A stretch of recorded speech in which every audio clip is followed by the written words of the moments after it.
não parar, não precipitar e não retroceder.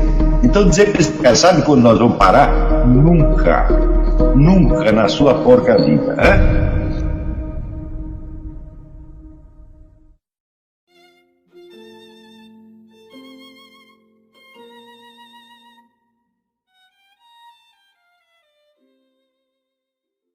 Tema que nós resumimos sob o título de Legenda Negra, ele é a essência, o centro, né, o eixo de toda a modernidade. Tudo o mais que aconteceu tem importância reduzida em face disso, porque tudo foi função disto. Vocês estão me ouvindo agora, pode pensar que eu pirei. Não é a primeira vez que isso acontece. Praticamente tudo que eu digo, as pessoas dizem que eu pirei, e passam uns anos eles dizem, o Olavo tinha razão. Mas, então, eu lembro sempre aquele negócio dos 36 estratagemas chineses, que o truque é sempre você perceber os males e os problemas enquanto eles ainda estão em germe. Né? Porque se você percebe depois que eles cresceram, daí você não pode fazer mais nada. Né? E eu já, sinceramente, eu já estou com o saco cheio de avisar as pessoas em tempo e ver elas não fazerem nada, então elas se estrepam, né? E eu fico assim como, sabe, o médico que vê do lado da cama do paciente morto o remédio que receitou para ele 3 meses atrás, não usado, ele nem abriu o remédio. Toda hora tem essa impressão. Agora, por exemplo, todo o pessoal ficou muito espantado com essa sentença do Faquinha, né, inocentando o Lula de todos os processos que ele levou, e o pessoal percebe que há algo muito sério acontecendo, algo muito grave acontecendo. É um golpe de Estado em preparação para recolocar os comunistas no poder, custe o que custar. Isso com a ajuda dos maiores bilionários e de toda a mídia, né, e inclusive do STF inteiro. Né, e alguém percebeu que isso está acontecendo, e esta semana, inclusive, houve alguma repercussão disso no meio militar.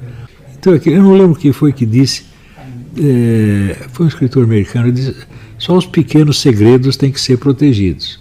Os grandes segredos são protegidos pela incredulidade pública. Você fala e ninguém vai acreditar. Por que não vai acreditar? É muito simples. A maior parte das pessoas acredita piamente que existe uma certa zona da realidade que é conhecida pelas pessoas importantes. Que todas as pessoas importantes enxergam aquele conjunto de fatos, enxergam tudo junto. Né? E isto é o fator importante. Quer dizer, aquilo que é importante é conhecido pelas pessoas importantes. E o resto não importa. Olha, esta é a pior ilusão que você pode ter na sua vida. A minha vida inteira de estudo, que são 6 décadas já de estudo, me leva à conclusão de que, em geral, as pessoas importantes não sabem o que está acontecendo. Elas são as que menos sabem, gente. Pessoas importantes, quer dizer, as chamadas classes falantes. Ou seja, os políticos, os administradores públicos, né, os grandes empresários, os jornalistas, os intelectuais, os acadêmicos, né, os altos oficiais das Forças Armadas. Se você somar toda essa gente, você tem um bloco de ignorância que chega a ser uma coisa aterrorizante. Por exemplo, é muito interessante você estudar as origens da Primeira Guerra Mundial. Né? Você vai ver quem ali percebeu o que ia acontecer. Resposta: ninguém. Não tinha um sujeito consciente no meio daquilo. Ou seja, os governantes da Europa estavam jogando os seus países na lata do lixo. Todas aquelas velhas dinastias que governavam a Europa, elas estavam se suicidando e não sabiam. Né? Aí você pergunta, como é que esse pessoal com tanto dinheiro, com tantos assessores, não sabe as coisas? É por um motivo muito simples. Né? Qualquer coletividade é ignorante. Né? Só a consciência individual sabe. Né? Se você ajunta pessoas, né, a opinião comum delas é sempre besteira. Porque é o mínimo múltiplo comum. É aquele pontinho que todo mundo já viu, é só o que é banalidade. o que é importante não é acessível a nenhum grupo. Né? Você pensa, houve alguma descoberta científica que foi feita coletivamente? Né? Houve alguma obra de arte que foi criada num lance assim pela coletividade, todo mundo teve a mesma ideia ao mesmo tempo? Isso não existe, bicho. Só a individualidade humana é criadora, só a individualidade humana é inteligente, só a individualidade humana é consciente. Isto é a coisa mais óbvia do mundo. Mas acontece que este fato, que é inegável, ele não é muito agradável para as pessoas que são incapazes de ter uma descoberta por si mesmas. A multidão dos medíocres tem que encontrar uma consolação. Então acredita que a história é feita pelas massas de medíocres. Não são os grandes homens que fazem. E olha, pensa bem. Eu já li várias biografias de Napoleão. Você pega todos os fatores históricos presentes, fatores políticos, econômicos, militares, sociais, culturais, os fatores são sempre os mesmos. Tira o Napoleão do conjunto e vê o que acontece. Não acontece nada do que aconteceu. Ou seja, o único fator, né, que determinou a direção dos acontecimentos foi um único indivíduo. É fácil o historiador dizer, não, mas ele foi um produto das forças sociais do seu tempo. Então, junta todas as forças sociais de qualquer tempo, você não produz o Napoleão. O Napoleão foi Napoleão porque ele quis ser Napoleão. Não há outra explicação. Você vê a biografia do cara, desde pequenininho, ele queria ser um cara especial e foi um cara especial, pô. Ele não pedia conselho para ninguém, ele decidia tudo sozinho. Né? Quando está todo mundo perdido, ele enxergava o que dava para fazer e fazia. O importante é isso, ele conseguia fazer, não dava tempo de explicar. Tanto que as batalhas de Napoleão só eram bem sucedidas quando ele estava pessoalmente no comando. Se ele mandava outro fazer, dava tudo errado. Por quê? Há coisas que a gente sabe fazer, mas não sabe explicar. E a estratégia e tática de Napoleão era assim. Houve um sujeito, um coronel suíço chamado Jomini. Jomini mais ou menos entendia o que Napoleão estava fazendo. Mas que era Jomini? Eu não Zé ninguém prestava atenção no que ele estava dizendo. Então, veja, a estratégia de Napoleão é um negócio tão genial, mas tão genial, que o simples fato dela existir já é um absurdo. Agora, ele conseguir transmitir isso a um grupo de oficiais, falam, mas de jeito nenhum, ele jamais conseguiria explicar o que ele estava fazendo. Não dá tempo. É a mesma coisa que você pegar, claro, você pega um grande maestro, pega o Otto Klemperer, né? Eu acho mal. Ele e o Franco Ferrara são os maiores maestros do século XX. Né? Agora, eu já li uma outra coisa do Otto Klemperer, eu entendi como é que ele fazia aquilo. Eu não entendi nada. Ele também não explicou e não conseguiria explicar. Entendeu? Então, tem coisa que o sujeito sabe fazer. Saber fazer, saber explicar, são duas habilidades. Pô, ter essas duas juntas, pelo amor de Deus, é uma raridade, não é possível. Então, eu cada vez mais acredito na teoria do Carlyle, que o fator importante na história é o homem excepcional, que ele chamava os heróis. O fator mais importante na história não é o fator econômico, social, cultural. Não, são indivíduos. Porque esses outros fatores, se não aparece um indivíduo para condensá-los e lhe dar uma direção, simplesmente não acontece nada. Se você juntasse todos os generais romanos, você conseguia fazer Júlio César? Não dá para fazer, meu Deus do céu. Né? Quando você pega, né, aquelas invasões bárbaras, né, tipo Tamerlão, quantos chineses precisavam somar para fazer um Tamerlão? Não dá para fazer. Então, e na esfera intelectual, na esfera do conhecimento, é a mesma coisa.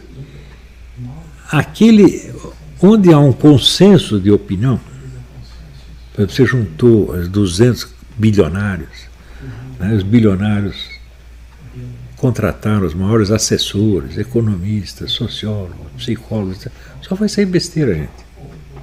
Né? Por quê? Nenhuma comunidade tem o poder de síntese que tem um cérebro individual. Então eles conseguem enxergar pedaços, mas não conseguem juntar.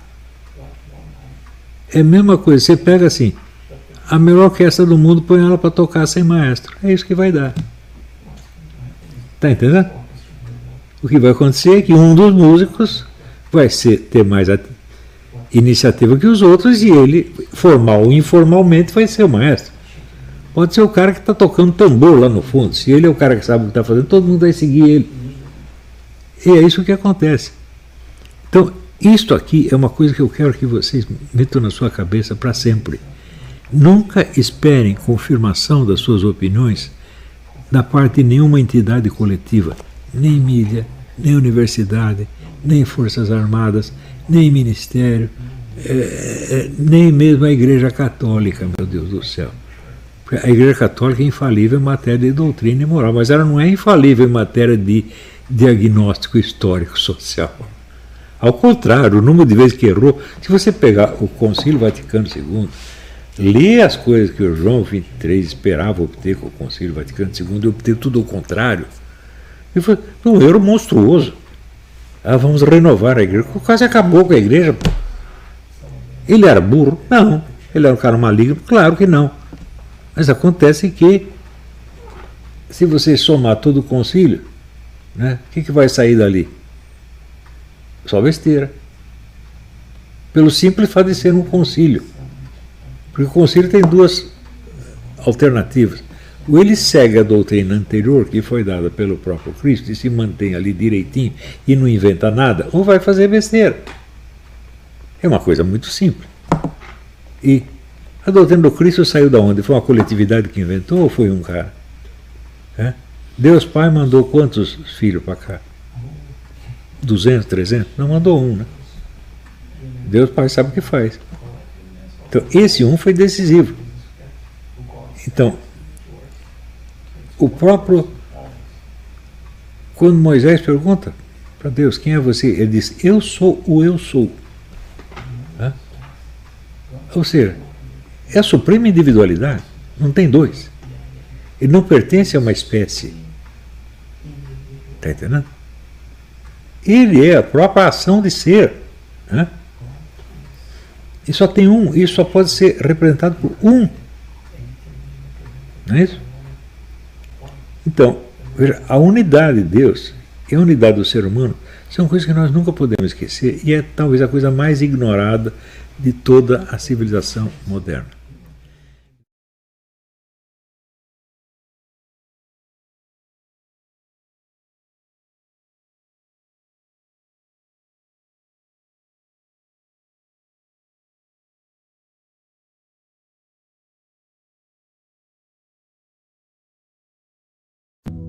O fim da Ordem Templária, no tempo de Filipe o Belo, o fechamento da Ordem Templária, e depois você tem, no século XVIII, a fundação da maçonaria na Inglaterra, por Anderson e Desaguliers. E eles, alguns se alegam portadores da tradição templária. Eu digo, mas não há continuidade histórica, pode haver uma continuidade simbólica. Quer dizer, o nego diz, bom, passados 5 séculos eu tive uma ideia semelhante à dele, mas isto não marca uma continuidade causal histórica. É como o pessoal fala, por exemplo, dos Illuminati. Eu digo, bom, existia a Ordem Illuminati no começo do século XIX, fundado pelo Adam Weishaupt, e tinha um projeto revolucionário assim. Daí a ordem é denunciada, o governo da Prússia manda prender todo mundo, e aparecem depois outros movimentos parecidos. Mas não há uma continuidade de ação, por exemplo, sei lá, o mesmo cara que recebeu a iniciação Illuminati aqui passou para o outro, que passou para o outro, que passou para o outro. Isso não existe. É uma inspiração. Então, nós temos que distinguir muito o que é uma continuidade meramente cultural ou simbólica e o que é uma efetiva continuidade histórica. Em geral, o pessoal não distingue muito isso. Claro que a continuidade cultural tem a sua força, tá certo? Mas ela não reflete uma ação deliberada. E esse é, segundo o grande filósofo do direito, Georg Jelinek, no livro Teoria Geral do Estado, ele começa o livro com uma advertência que eu nunca mais esqueci, porque aqui foi como que caísse escama dos meus olhos. Ele diz, em todas as ciências sociais, especialmente na história, o problema principal é distinguir as coisas que aconteceram por uma decisão, por uma deliberação, por um plano consciente, e as coisas que aconteceram por acumulação de causas que ninguém controlou. Esse é o problema principal. E a confusão entre essas duas coisas é geral. O pessoal que se mete, por exemplo, a estudar negócio de conspirações, confunde isso o tempo todo. Quer dizer, você vê, aqui aparece um símbolo, sei lá, um pato. 10 séculos depois aparece o pato no escudo do outro. Fala, tá vendo? É a mesma coisa, é a continuidade. É tudo coisa de maluco. Quer dizer, falta. Muitas vezes as pessoas têm boas ideias, são coisas que até vale a pena investigar, mas não desse jeito, meu Deus do céu. E aí, pessoal, tranquilo? Então, se inscreva no canal, compartilhe, comente, ajude o nosso canal. Os links estão na descrição do vídeo. Você pode participar pelo Apoia-se, pela vaquinha. Qualquer forma de ajuda será muito bem-vinda. Pode curtir, comentar e compartilhar também para ajudar nosso canal. Quem quiser seguir a gente nas redes sociais estão todas aí na descrição do vídeo. Muito obrigado, sempre com Deus, pátria, família e liberdade. Tamo junto, forte abraço.